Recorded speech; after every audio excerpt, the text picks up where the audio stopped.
ಈ ಕಾರ್ಯಕ್ರಮದ ಪ್ರಾಯೋಜಕರು Policy Bazaar. Best health insurance, term ಇನ್ಶೂರೆನ್ಸ್ಗಾಗಿ ಡಿಸ್ಕ್ರಿಪ್ಷನ್ ಹಾಗೂ ಟಾಪ್ ಕಮೆಂಟ್ನಲ್ಲಿ ಕೊಟ್ಟಿರೋ ಲಿಂಕ್ ಅನ್ನು ಚೆಕ್ ಮಾಡಿ.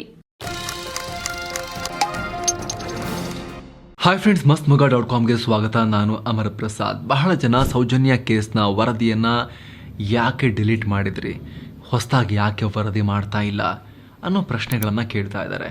ಇತ್ತೀಚೆಗೆ ನಾವು ಅದಕ್ಕೆ ಕ್ಲಾರಿಫಿಕೇಶನ್ ಕೂಡ ಕೊಟ್ಟಿದ್ವಿ. ಕೋರ್ಟ್ನಿಂದ, ಮಾನ್ಯ ನ್ಯಾಯಾಲಯದಿಂದ ನಮಗೆ ಇಂಜಂಕ್ಷನ್ ಆರ್ಡರ್ ಅಥವಾ ನಿರ್ಬಂಧಕಾಜ್ಞೆ ಬಂದಿದೆ. ಕೇವಲ ಲಾಯರ್ ನೋಟಿಸ್ ಮಾತ್ರ ಅಲ್ಲ, ಕೋರ್ಟ್ ಆದೇಶವನ್ನು ಕೊಟ್ಟಿದೆ. ಆ ಕೋರ್ಟ್ ಆರ್ಡರ್ ಕಾಪಿಯಲ್ಲಿ ನಮ್ಮ ಚಾನೆಲ್ನ ಸಂಸ್ಥೆಯ ಹೆಸರು ಕೂಡ ಸ್ಪಷ್ಟವಾಗಿ ಉಲ್ಲೇಖ ಮಾಡಿ ನಿರ್ಬಂಧಕಾಜ್ಞೆಯನ್ನು ಹೊರಡಿಸಲಾಗಿದೆ. ಈ ಇಂಜಂಕ್ಷನ್ ಆರ್ಡರ್ ಕರ್ನಾಟಕದ ಜನರಿಗೆ ಹೊಸತೇನಲ್ಲ. ಈ ಹಿಂದೆ ಡಿ.ಕೆ. ರವಿ ಪ್ರಕರಣದಲ್ಲೂ ಕೂಡ ಮಹಿಳಾ ಪೊಲೀಸ್ ಅಧಿಕಾರಿಯೊಬ್ಬರು ಇಂಜಂಕ್ಷನ್ ಆರ್ಡರ್ ತಂದಿದ್ರು. ಹಾಗಾಗಿ ನಾವು ಮಹಿಳಾ ಪೊಲೀಸ್ ಅಧಿಕಾರಿ ಅಂತಲೇ ಇಡಿ ಕೇಸ್ನ ವರದಿ ಮಾಡಿದ್ವಿ. ಕಳೆದ ಬಾರಿ ಕೂಡ ರಾಜ್ಯದಲ್ಲಿ ಸಿಡಿ ಹಾವಳಿ ಜೋರಾದಾಗಲೂ ಕೂಡ ಹಲವಾರು ಸಚಿವರು, ಶಾಸಕರು ದಂಡಾಗಿ ನಿರ್ಬಂಧಕಾಜ್ಞೆ ತಂದಿದ್ರು.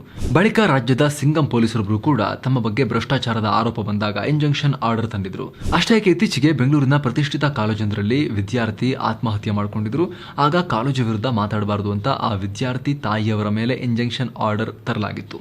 ಹಾಗಿದ್ರೆ ದಿಢೀರಂತ ಮಾಧ್ಯಮಗಳ ಬಾಯಿ ಮುಚ್ಚಿಸೋ ಅಥವಾ ವ್ಯಕ್ತಿಗಳ ಬಾಯಿ ಮುಚ್ಚಿಸೋ ಈ ಇಂಜಂಕ್ಷನ್ ಆರ್ಡರ್ ಅಥವಾ ನಿರ್ಬಂಧಕಾಜ್ಞೆ ಅಂದರೆ ಏನು, ಯಾಕೆ ಇದಿಷ್ಟು ಪವರ್ಫುಲ್, ಮಾಧ್ಯಮಗಳು ಯಾಕೆ ಈ ಇಂಜಂಕ್ಷನ್ಗೆ ತಲೆಬಾಗಲೇಬೇಕು, ಕೋರ್ಟ್ ಯಾಕೆ ಹೀಗೆ ಕಂಡವರಿಗೆಲ್ಲ ಇಂಜಂಕ್ಷನ್ ಆರ್ಡರ್ ಕೊಡುತ್ತೆ.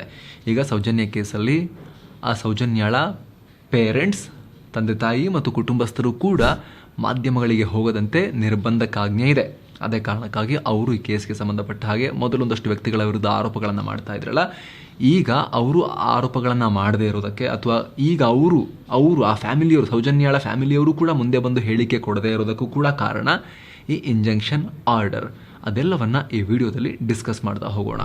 ಫ್ರೆಂಡ್ಸ್, ಇಂಜಂಕ್ಷನ್ ಅಥವಾ ನಿರ್ಬಂಧಕಾಜ್ಞೆ ಅಂದರೆ ಇದು ಮಾಧ್ಯಮಗಳಿಗೆ ಅಂತಾನೆ ಸಪರೇಟ್ ಆಗಿರೋ ಆರ್ಡರ್ ಅಲ್ಲ. ಸಾಮಾನ್ಯವಾಗಿ ಯಾವುದೇ ಸಿವಿಲ್ ಡಿಸ್ಪ್ಯೂಟ್ಸ್ ಇದ್ದಾಗ, ಅಂದರೆ ಉದಾಹರಣೆಗೆ ಯಾರೋ ನಿಮ್ಮ ಜಾಗದಲ್ಲಿ ಗೋಡೆ ನಿಲ್ಲಿಸ್ತಾ ಇದ್ದಾರೆ, ಅದನ್ನು ತಡಿಬೇಕು ಅಂತ ನೀವು ಇಂಜಂಕ್ಷನ್ ಆರ್ಡರನ್ನು ತರಬಹುದು. ಅದೇ ರೀತಿ ಮಾಧ್ಯಮಗಳು ಪರ್ಟಿಕ್ಯುಲರ್ ವಿಚಾರದ ಬಗ್ಗೆ ಪ್ರಸಾರ ಮಾಡದಂತೆ ತಡೆಯೋಕ್ಕೂ ಕೂಡ ನೀವು ಇಂಜಂಕ್ಷನ್ ಆರ್ಡರ್ನ ಕೋರ್ಟ್ನಿಂದ ತರಬಹುದು. ಸಾಮಾನ್ಯವಾಗಿ ತಾತ್ಕಾಲಿಕ ರಿಲೀಫ್ ಅಂತ ಹೇಳಿ ಕೋರ್ಟ್ಗಳು ಈ ಆರ್ಡರ್ನ ಪಾಸ್ ಮಾಡ್ತವೆ. ಸಂವಿಧಾನದ ಸ್ಪೆಸಿಫಿಕ್ ರಿಲೀಫ್ ಆ್ಯಕ್ಟ್ 1963 ಅನ್ವಯ ಈ ನಿರ್ಬಂಧಕಾಜ್ಞೆಯನ್ನು ಜಾರಿ ಮಾಡಲಾಗುತ್ತೆ. ಇದರಲ್ಲಿ ಹೆಸರೇ ಹೇಳುವಂತೆ ಇದು ಒಬ್ಬ ವ್ಯಕ್ತಿ ಅಥವಾ ಒಂದು ಪರ್ಟಿಕ್ಯುಲರ್ ಸಂಸ್ಥೆಯನ್ನು ಪರ್ಟಿಕ್ಯುಲರ್ ಕೆಲಸ ಮಾಡದಂತೆ ನಿರ್ಬಂಧಿಸೋ ಆಜ್ಞೆ. ನನ್ನ ಪ್ರತಿವಾದಿ ಆ ಕೆಲಸ ಮಾಡಿದ್ರೆ ನನ್ನ ಹಕ್ಕುಗಳಿಗೆ ಧಕ್ಕೆ ಆಗುತ್ತೆ, ತನ್ನ ಮಾನಹಾನಿಯಾಗುತ್ತೆ, ಹೀಗಾಗಿ ತಡೀರಿ ಕೂಡಲೇ ಅಂಥೇಳಿ ಅರ್ಜಿದಾರರು ಕೋರ್ಟ್ಗೆ ಮನವಿ ಮಾಡ್ಕೋಬಹುದು. ಆಗ ನ್ಯಾಯಾಲಯ ಅದನ್ನು ತಡೆಯೋಕೆ ಇಂಜಂಕ್ಷನ್ ಆರ್ಡರ್ ಇಶ್ಯೂ ಮಾಡುತ್ತೆ. ಆದರೆ ಇಂಟ್ರೆಸ್ಟಿಂಗ್ ವಿಚಾರ ಅಂದರೆ ಕೆಲವೊಮ್ಮೆ ಕೋರ್ಟ್ ಇಂಥ ಕೆಲಸ ಮಾಡು ಅಂತ ಕೂಡ ಇಂಜಂಕ್ಷನ್ ಆರ್ಡರ್ನ ಪಾಸ್ ಮಾಡ್ಬೋದು. ಅದು ಹೇಗೆ ಅಂತ ಕೂಡ ಎಕ್ಸ್ಪ್ಲೇನ್ ಮಾಡ್ತೀವಿ. ಜೊತೆಗೆ ಇಂಜಂಕ್ಷನ್ ಆರ್ಡರ್ ಪಾಸ್ ಮಾಡಬೇಕಾದ್ರೆ ಸುಮ್ಮನೆ ಕೇಳಿದ್ಕೊಳ್ಳೆ ಕೊಟ್ಬಿಡ್ತಾರಾ, ಯಾರು ಕೇಳಿದ್ರು ಕೊಟ್ಬಿಡ್ತಾರಾ, ಅದಕ್ಕೇನು ಲಾಜಿಕ್ ಏನು ಅಂತ ಕೇಳಿದ್ರೆ ಅದನ್ನು ಕೂಡ ಎಕ್ಸ್ಪ್ಲೇನ್ ಮಾಡ್ತೀವಿ. ಮೊದಲು ಇದರಲ್ಲಿ ಯಾವ್ಯಾವ ಟೈಪ್ಸ್ ಇದೆ ಅಂತ ನಾವು ತಿಳ್ಕೊಳ್ಳೇಬೇಕಲ್ಲ, ಅದನ್ನು ನೋಡೋಣ. ಮುಖ್ಯವಾಗಿ 2 ರೀತಿಯ ಇಂಜಂಕ್ಷನ್ ಆರ್ಡರ್ ಇರುತ್ತೆ. ಟೆಂಪರರಿ ಇಂಜಂಕ್ಷನ್ ಅಥವಾ ತಾತ್ಕಾಲಿಕ ನಿರ್ಬಂಧಕಾಜ್ಞೆ, ಹಾಗೆ ಪರ್ಪೆಚುವಲ್ ಇಂಜಂಕ್ಷನ್ ಅಥವಾ ಶಾಶ್ವತ ನಿರ್ಬಂಧಕಾಜ್ಞೆ. ಈ ತಾತ್ಕಾಲಿಕ ಇಂಜಂಕ್ಷನ್ ಆರ್ಡರ್ ಅನ್ನ ಸಾಮಾನ್ಯವಾಗಿ ಪ್ರಕರಣದ ವಿಚಾರಣೆ ನಡೀತಾ ಇರುವಾಗಲೇ ಕೊಡ್ತಾರೆ. ಅಂದ್ರೆ ಉದಾಹರಣೆಗೆ ನಿಮ್ಮ ಯಾವುದೋ ಕಟ್ಟಡ ಅಕ್ರಮ ಆಗಿದೆ ಅಂತ BBMP ಅವರು ಡೆಮಾಲಿಷ್ ಮಾಡೋಕೆ ಬಂದಿರ್ತಾರೆ, ಅವರ ವಿರುದ್ಧ ನೀವು ಕೋರ್ಟ್ಗೆ ಹೋಗಿರ್ತೀರಿ. ಆಗ ಏನು ಇಂಜಂಕ್ಷನ್ ಆರ್ಡರ್ ಕೊಟ್ಟಿಲ್ಲ ಅಂದ್ರೆ ವಿಚಾರಣೆ ಮುಗಿಯುವಷ್ಟರಲ್ಲಿ BBMP ನಿಮ್ಮ ಬಿಲ್ಡಿಂಗ್ ಅನ್ನ ನೆಲಸಮ ಮಾಡಿಬಿಟ್ರೆ, ಆಮೇಲೆ ನಿಮ್ದೇನು ತಪ್ಪಿಲ್ಲ ಅಂತ ಆಗ್ಬಿಟ್ರೆ ಬಿಲ್ಡಿಂಗ್ ಹೋಗ್ಬಿಟ್ಟಿರುತ್ತಲ್ಲ. ಹೀಗಾಗಿ ಅದನ್ನ ತಪ್ಪಿಸೋಕೆ, ಆ ಅನ್ಯಾಯ ತಪ್ಪಿಸೋಕೆ ಅಂತ ಕೋರ್ಟ್ ಈ ವಿಚಾರಣೆ ಮುಗಿಯೋವರೆಗೂ ಯಥಾಸ್ಥಿತಿ ಇರಲಿ ಅಂತ ತಾತ್ಕಾಲಿಕ ಇಂಜಂಕ್ಷನ್ ಆರ್ಡರ್ನ ಕೊಡಬಹುದು. CPC civil procedure code section 94 ಅನ್ವಯ ನ್ಯಾಯಕ್ಕೆ ಸೋಲಾಗಬಾರದು ಅಂತ ಕೋರ್ಟ್ ಈ ನಿರ್ಧಾರ ಮಾಡುತ್ತೆ. ಇದನ್ನು ಇಂಟರಿಮ್ ಇಂಜಂಕ್ಷನ್ ಅಂತ ಕೂಡ ಕರೀತಾರೆ. ಇನ್ನು ಅದೇ ಪೂರ್ಣ ವಿಚಾರಣೆ ಸಮಯದ ಬದಲು ಮುಂದಿನ ವಿಚಾರಣೆ ಶುರುವಾಗುವವರೆಗೆ ಮಾತ್ರ ಅನ್ನೋದಾದರೆ ಅದನ್ನು ಆಡ್ ಇಂಟರಿಮ್ ಇಂಜಂಕ್ಷನ್ ಅಂತ ಕೂಡ ಕರೆಯಲಾಗುತ್ತೆ. ಇನ್ನು ಕೆಲವೊಮ್ಮೆ ಪ್ರತಿವಾದಿಗಳಿಗೆ ನೋಟಿಸ್ ಕೊಟ್ಟು ಅವರು ವಿಚಾರಣೆಗೆ ಬಂದು ತಮ್ಮ ವಾದ ಮಂಡಿಸುವಷ್ಟು ಟೈಮ್ ಇರೋದಿಲ್ಲ. ಉದಾಹರಣೆಗೆ ಈ ಮಾನಹಾನಿ ಪ್ರಕರಣಗಳನ್ನೇ ತಗೊಳ್ಳಿ. ಅಲ್ಲಿ ಮಾಧ್ಯಮಗಳಲ್ಲಿ ಆ ವ್ಯಕ್ತಿ ಬಗ್ಗೆ ಪ್ರಸಾರ ಆದರೆ ಆತನ ಮಾನನಷ್ಟ ಆಗೋ ಸಾಧ್ಯತೆ ಇರುತ್ತೆ. ಹೀಗಾಗಿ ಅಂಥ ಟೈಮ್ನಲ್ಲಿ ಪ್ರತಿವಾದಿಗಳಿಗೆ ಕಾಯ್ದೆ ಏಕಪಕ್ಷೀಯವಾಗೂ ಇಂಜಂಕ್ಷನ್ ಕೊಡಲಾಗುತ್ತೆ. ಇದನ್ನು ಎಕ್ಸ್ಪಾರ್ಟೆ ಇಂಜಂಕ್ಷನ್ ಆರ್ಡರ್ ಅಂತ ಹೇಳಲಾಗುತ್ತೆ. ಇನ್ನು ಪರ್ಪೆಚುವಲ್ ಇಂಜಂಕ್ಷನ್ ಆರ್ಡರ್ ಅಂದರೆ ವಿಚಾರಣೆ ಎಲ್ಲ ನಡೆದು ವಾದ ಪ್ರತಿವಾದಗಳನ್ನು ಎಲ್ಲ ಆಲಿಸಿ ಕೊನೆಗೆ ನೀವು ಯಾವತ್ತೂ ಈ ಬಿಲ್ಡಿಂಗನ್ನು ನಾಶ ಮಾಡಬಾರ್ದು ಅಂತ ಕೂಡ ಪರ್ಮನೆಂಟ್ ಆರ್ಡರ್. ಆದರೆ ಇವೆಲ್ಲ ಪ್ರೊಹಿಬಿಟರಿ ಪ್ರಿವೆಂಟಿವ್, ಅಂದರೆ ಇದನ್ನು ಮಾಡಬೇಡ ಅಂತ ನಿರ್ಬಂಧಿಸೋ ಆರ್ಡರ್ಗಳಾದವು. ಆಗಲೇ ಹೇಳಿದ ಹಾಗೆ ಕೋರ್ಟ್ ಕೆಲವೊಮ್ಮೆ ಈ ರೀತಿ ಮಾಡಿ ಅಂತ ಕೂಡ ಆರ್ಡರ್ ಕೊಡುತ್ತೆ. ಇದಕ್ಕೆ ಮ್ಯಾಂಡೇಟ್ರಿ ಇಂಜಂಕ್ಷನ್ ಆರ್ಡರ್ ಅಂತ ಹೇಳ್ತಾರೆ. ಉದಾಹರಣೆಗೆ ಯಾರೋ ಎ ಅನ್ನೋ ವ್ಯಕ್ತಿ ಮನೆಯ ಡೋರ್ ಇದೆಯಲ್ಲ ಅದರ ಮುಂದೆ ಬಿ ಅನ್ನೋ ವ್ಯಕ್ತಿ ಗೋಡೆ ಕಟ್ತಾ ಇರ್ತಾನೆ. ಇದರಿಂದ ಎ ವ್ಯಕ್ತಿಯ ಹಕ್ಕಿಗೆ ತೊಂದರೆ ಆಗುತ್ತೆ, ಓಡಾಡೋಕ್ಕೂ ಕೂಡ ಕಷ್ಟ ಆಗುತ್ತೆ. ಹೀಗಾಗಿ ಎ ವ್ಯಕ್ತಿ ಕೋರ್ಟ್ಗೆ ಹೋಗ್ತಾನೆ. ಕೋರ್ಟ್ ವಾದ ವಿವಾದ ಎಲ್ಲ ಆಲಿಸಿ ಬಿಗೆ ಗೋಡೆ ಅಲ್ಲಿ ಕಟ್ಟಬೇಡ ಅಂತ ಪರ್ಮನೆಂಟ್ ಇಂಜೆಕ್ಷನ್ ಆರ್ಡರ್ ಕೊಡುತ್ತೆ. ಆದರೆ ಈ ವಿಚಾರದಲ್ಲಿ ಬಿ ಆಲ್ರೆಡಿ ಅರ್ಧ ಗೋಡೆ ಕಟ್ಟಿರ್ತಾನಲ್ಲ. ಹೀಗಾಗಿ ಇಂಜೆಕ್ಷನ್ ಆರ್ಡರ್ನ ಉದ್ದೇಶ ಈಡೇರಬೇಕು ಅಂದರೆ ಆ ಅರ್ಧ ಗೋಡೆಯನ್ನು ತೆರವುಗೊಳಿಸೋಕ್ಕೂ ಕೂಡ ಹೇಳಬೇಕು. ಸೊ ಅಂಥ ಟೈಮ್ನಲ್ಲಿ ಕೋರ್ಟ್ ಈ ಅರ್ಧ ಗೋಡೆ ತೆಗಿ ಅಂತ ಕೂಡ ಆದೇಶ ಕೊಡುತ್ತೆ. ಅದನ್ನು ಮ್ಯಾಂಡೇಟ್ರಿ ಇಂಜೆಕ್ಷನ್ ಆರ್ಡರ್ ಅಂತ ಹೇಳ್ತೀವಿ. ಅಂದರೆ ಇಲ್ಲಿ ಪ್ರಿವೆಂಟಿವ್ ಇಂಜೆಕ್ಷನ್ ಆರ್ಡರ್ನ ಉದ್ದೇಶ ಈಡೇರೋದಕ್ಕೆ ಮ್ಯಾಂಡೇಟ್ರಿ ಇಂಜೆಕ್ಷನ್ ಆರ್ಡರ್ನ ಕೂಡ ಕೊಡಲಾಗುತ್ತೆ. ಈಗ ಈ ಸೌಜನ್ಯ ಕೇಸಲ್ಲೂ ಕೂಡ ಅಷ್ಟೇ, ಇನ್ನು ಮೇಲೆ ನೀವು ಈ ಕೇಸ್ಗೆ ಸಂಬಂಧಪಟ್ಟ ಹಾಗೆ ಸೋ ಆ್ಯಂಡ್ ಸೋ ರೀತಿಯಲ್ಲಿ ವರದಿ ಮಾಡಬಾರ್ದು ಅಂತ ಇಂಜೆಕ್ಷನ್ ಆರ್ಡರ್ನ ತರಲಾಗಿದೆ. ಆದರೆ ಆಲ್ರೆಡಿ ಮಾಡಿರೋ ವರದಿಗಳ ಕಥೆ ಏನು ಅದನ್ನು ಕೂಡ ರಿಮೂವ್ ಮಾಡಿ ಅಂತ ಹೇಳಿದಾರಲ್ಲ, ಅದನ್ನು ನೀವಿಲ್ಲಿ ಏನಂತ ಹೇಳ್ಬೋದು, ಮ್ಯಾಂಡೇಟ್ರಿ ಇಂಜೆಕ್ಷನ್ ಆರ್ಡರ್ ಅಂತ ಹೇಳ್ಬೋದು. ಯಾವುದೇ ಇಂಜೆಕ್ಷನ್ ಆರ್ಡರ್ 3 ಪ್ರಮುಖ ಸಂಗತಿಗಳ ಆಧಾರದ ಮೇಲೆ ಡಿಸೈಡ್ ಆಗುತ್ತೆ. ಒಂದು prima facie, balance of convenience, irreparable loss ಅಂತ. ಇದರಲ್ಲಿ ಪ್ರೈಮಾ ಫೇಶಿ ಅಂದರೆ ಮೇಲ್ನೋಟಕ್ಕೆ ಅಂತ, ಅಂದರೆ ಮೊದಲ ಇಂಪ್ರೆಷನ್, ಫಸ್ಟ್ ಇಂಪ್ರೆಷನ್ ಈ ಕೇಸ್ ಕೇಳಿದಾಗ ಏನು ಅನಿಸುತ್ತೆ ಕೋರ್ಟ್ಗೆ ಅನ್ನೋದು. ಈ ಕೇಸ್ ಅಂದರೆ ನನಗೆ ಮಾನಹಾನಿ ಆಗ್ತಿದೆ ತಡೀರಿ ಅಂತ ಯಾರಾದರೂ ಕೋರ್ಟ್ಗೆ ಹೋಗಿರ್ತಾರಲ್ಲ, ಆ ಪರ್ಟಿಕ್ಯುಲರ್ ಕೇಸ್ ಅವರ ಅಹವಾಲನ್ನು ಕೇಳಿದಾಗ ಕೋರ್ಟ್ಗೆ ಮೇಲ್ನೋಟಕ್ಕೆ ಫಸ್ಟ್ ಇಂಪ್ರೆಷನ್ ಏನು ಅನಿಸುತ್ತೆ ಅನ್ನೋದು ಇಂಪಾರ್ಟೆಂಟ್ ಆಗುತ್ತೆ. ಜಡ್ಜ್ಗೆ ವಾದ ಕೇಳಿದ ಕೂಡಲೇ ಹೌದು ಈ ವಿಚಾರ ಕೂಲಂಕುಷವಾಗಿ ನೋಡಬೇಕು, ಆದರೆ ಅಲ್ಲಿ ತನಕ ವೆಯ್ಟ್ ಮಾಡಿದ್ರೆ ಈ ವ್ಯಕ್ತಿಯ ಮಾನಹಾನಿ ಆಗ್ಬೋದು ಅನಿಸಿದ್ರೆ ಅದು ನಿರ್ಬಂಧಕ್ಕಾಜ್ಞೆ ಗ್ರ್ಯಾಂಟ್ ಮಾಡೋಕೆ ಇಂಪಾರ್ಟೆಂಟ್ ಫ್ಯಾಕ್ಟರ್ ಆಗುತ್ತೆ. Balance of convenience. Balance of convenience ಹೀಗಂದ್ರೆ ಈ ಕೇಸಲ್ಲಿ ಪಾರ್ಟೀಸ್ ಇರ್ತಾರಲ್ಲ, ದೂರುದಾರರು ಹಾಗೂ ಪ್ರತಿವಾದಿಗಳು ಅಂತ. ಅಂದರೆ ನೋಡಿ ಸ್ವಾಮಿ ನನ್ನ ಮಾನಹಾನಿ ಆಗ್ತಾ ಇದೆ, ದಯವಿಟ್ಟು ನಿರ್ಬಂಧಕ್ಕಾಜ್ಞೆ ಕೊಡಿ ಅಂತ ಕೇಳಿರ್ತಾರಲ್ಲ ಅವರು ದೂರುದಾರರು. ಹಾಗೆ ನೋಡಿ ಸ್ವಾಮಿ ಇಂಥ ವ್ಯಕ್ತಿ ಅಥವಾ ಇಂಥ ವ್ಯಕ್ತಿಗಳು ನನ್ನ ಮಾನಹಾನಿ ಮಾಡ್ತಿದ್ದಾರೆ, ಅವ್ರಿಗೆ ಸುಮ್ಮನಿರೋಕೆ ಹೇಳಿ ಅಂತ ಹೇಳಿರ್ತಾರಲ್ಲ, ಮಾನಹಾನಿ ಮಾಡ್ತಿದ್ದಾರೆ ಅಂತ ಆರೋಪಿಸಲ್ಪಟ್ಟವರು ಅವರು ಪ್ರತಿವಾದಿಗಳು ಅಥವಾ ಡಿಫೆಂಡೆಂಟ್ಸ್. ಇವರಿಬ್ಬರಲ್ಲಿ ಈ ಎರಡೂ ಪಾರ್ಟೀಸಲ್ಲಿ ಈ ನಿರ್ಬಂಧಕ್ಕಾಜ್ಞೆ ಕೊಡದಿದ್ರೆ ಯಾರಿಗೆ ಜಾಸ್ತಿ ಲಾಸ್ ಆಗುತ್ತೆ, ಕೊಟ್ಟರೆ ಯಾರಿಗೆ ಜಾಸ್ತಿ ಲಾಸ್ ಆಗುತ್ತೆ ಅಂತ ಕೋರ್ಟ್ ನೋಡುತ್ತೆ. ಲಾಸ್ ಅಂದರೆ ಇರ್ರೆಪರಬಲ್ ಲಾಸ್, ಅಂದರೆ ಸರಿ ಮಾಡಲಾಗದ ಲಾಸ್, ಅಥವಾ ಈಗಿರೋದಕ್ಕಿಂತ ಜಾಸ್ತಿ ಸಮಸ್ಯೆ ಯಾರಿಗುಂಟಾಗುತ್ತೆ ಅಂತ ಕೋರ್ಟ್ ಚೆಕ್ ಮಾಡುತ್ತೆ.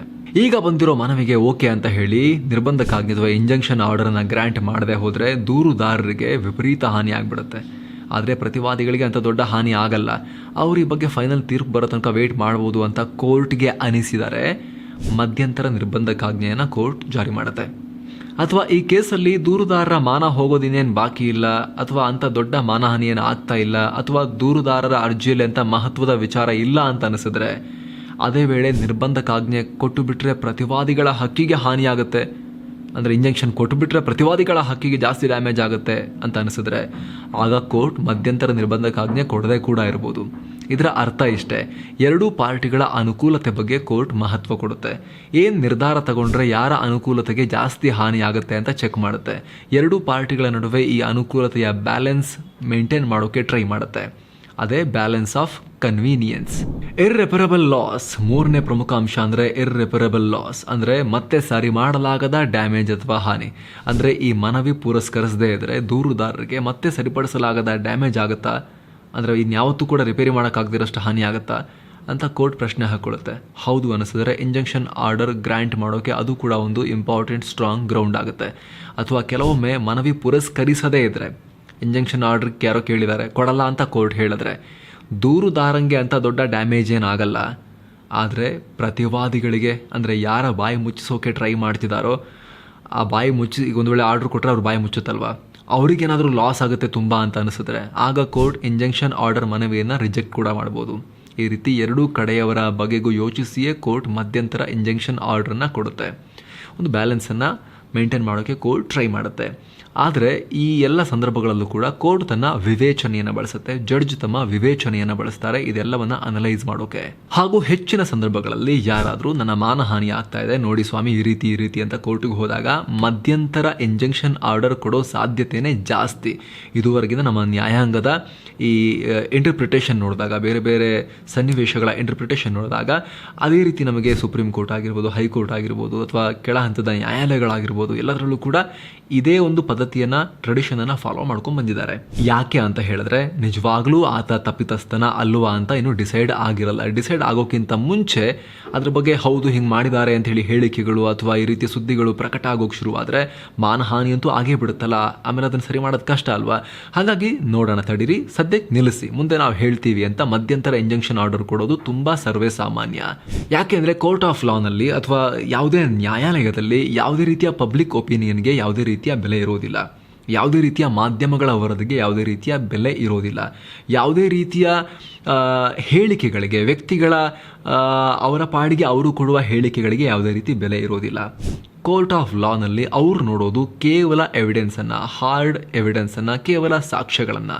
ಅದು ಅನಿವಾರ್ಯತೆ ಕೂಡ ಹೌದು ನ್ಯಾಯಾಂಗಕ್ಕೆ. ಅದನ್ನು ಬಿಟ್ಟರೆ ಅವರು ಬೇರೆ ಏನು ನೋಡೋಕೆ ಬರೋದಿಲ್ಲ. ಅವರ ಊಹೆ ಮೇಲೆ ಅವರು ಯಾವುದೇ ಆದೇಶಗಳನ್ನು ಕೊಡೋಕ್ಕೆ ಬರೋದಿಲ್ಲ. ಗೆಸ್ ವರ್ಕ್ ಕೋರ್ಟ್ ಮಾಡೋಕ್ಕೆ ಆಗಲ್ಲ. ಅಥವಾ ಎಮೋಷನಲ್ ಆಗು ಕೂಡ ಅನುಕಂಪದ ಆಧಾರದ ಮೇಲೂ ಕೂಡ ಕೋರ್ಟ್ ಬಿಹೇವ್ ಮಾಡೋಕ್ಕೆ ಬರೋದಿಲ್ಲ. ಹಾಗಾಗಿ ಕೋರ್ಟ್ ಕೇವಲ ಎವಿಡೆನ್ಸ್ಗಳ ಆಧಾರದ ಮೇಲೆ ಮಾತ್ರ ಹೆಜ್ಜೆ ಇಡುತ್ತೆ. ಹೀಗಾಗಿ ಸರಿಯಾದ ಎವಿಡೆನ್ಸನ್ನು ಕಲೆಕ್ಟ್ ಮಾಡಬೇಕಾದ ಜವಾಬ್ದಾರಿ ಯಾರ್ದು? ತನಿಖೆ ಮಾಡೋ ಟೀಮ್ದು. ಅದು ಪೊಲೀಸೋ, CBIನೋ, CIDನೋ ಅಥವಾ NIAನೋ, ಇವ್ರು ಯಾರು ತನಿಖೆ ಮಾಡ್ತಾರಲ್ಲ, ವಿಶೇಷವಾಗಿ ಮೊದಲು ಆ ಸ್ಥಳಕ್ಕೆ ಹೋಗಿ ಫಸ್ಟ್ ಕೇಸ್ ರಿಪೋರ್ಟ್ ಆದಾಗ ಪೊಲೀಸ್ ಸಿಬ್ಬಂದಿ ಸ್ಪಾಟ್ ವಿಸಿಟ್ ಮಾಡ್ತಾರಲ್ಲ, ಅವ್ರದ್ದು ಎಲ್ಲಕ್ಕಿಂತ ಜಾಸ್ತಿ ಜವಾಬ್ದಾರಿ ಇರುತ್ತೆ ಎವಿಡೆನ್ಸನ್ನು ಕಲೆಕ್ಟ್ ಮಾಡಿ ಕರೆಕ್ಟಾಗಿ ಅದನ್ನು ಪ್ರಿಸರ್ವ್ ಮಾಡೋದು. ಯಾಕೆ ಅಂತ ಹೇಳಿದ್ರೆ ಎಂಥ ಸ್ಟ್ರಾಂಗ್ ಕೇಸ್ ಇರಲಿ, ಜಡ್ಜಿಗೆ ವೈಯಕ್ತಿಕವಾಗಿ ಪರ್ಸ್ನಲಿ ಇಲ್ಲ ಹಿಂಗಾಗಿರ್ಲಿಕ್ಕಿಲ್ಲ, ಹಂಗಾಗಿರ್ಬೋದು ಅಂತ ಅನಿಸಿದರೂ ಕೂಡ ಅದಕ್ಕೆ ಜಡ್ಜ್ ಯಾವುದೇ ಬೆಲೆ ಕೊಡೋಕ್ಕೆ ಬರೋದಿಲ್ಲ. ಅವರ ಕಣ್ಣ ಮುಂದೆ ಸಲ್ಲಿಕೆಯಾಗಿರೋ ಸಾಕ್ಷ್ಯಗಳ ಆಧಾರದ ಮೇಲೇ ಅವರು ಹೆಜ್ಜೆ ಇಡಬೇಕಾಗತ್ತೆ, ಅದು ಯಾವುದೇ ಕೇಸ್ ಆಗಿರ್ಬೋದು. ಹಾಗಾಗಿ ಅದು ನಿಮಗೆ ಯಾವುದೇ ಕೇಸ್ನ ಫೈನಲ್ ಜಡ್ಜ್ಮೆಂಟ್ಗೂ ಕೂಡ ಅನ್ವಯ ಆಗುತ್ತೆ ಅದು.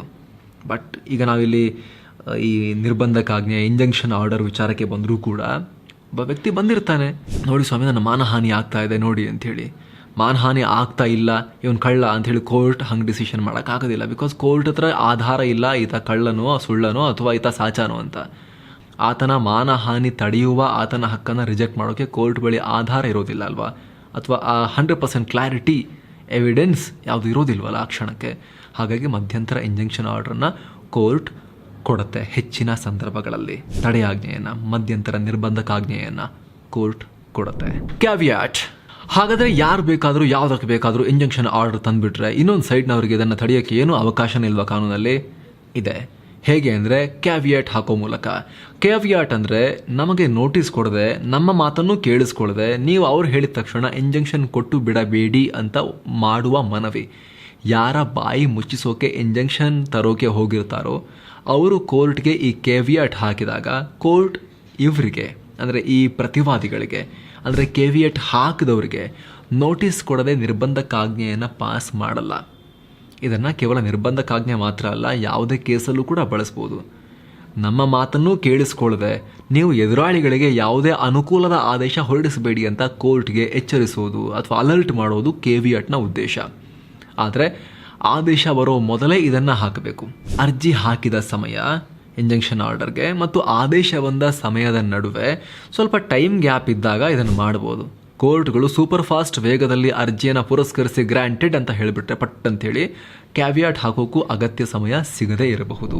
ಸೊ ಫ್ರೆಂಡ್ಸ್, ಇದಾಗಿತ್ತು ನಿರ್ಬಂಧಕಾಜ್ಞೆಗೆ ಸಂಬಂಧಪಟ್ಟ ಹಾಗೆ ನಿಮಗೆ ಒಂದಷ್ಟು ಐಡಿಯಾ ಕೊಡೋ ಪ್ರಯತ್ನ. ಇದು ಹೇಗೆ ವರ್ಕ್ ಆಗುತ್ತೆ, ಏನಿದು ಅನ್ನೋದನ್ನು ತಿಳಿಸ್ಕೊಡೋ ಪ್ರಯತ್ನ. Thank you so much. ಮತ್ತೆ ಭೇಟಿ ಆಗ್ತಿರೋಣ. ನಮಸ್ತೆ.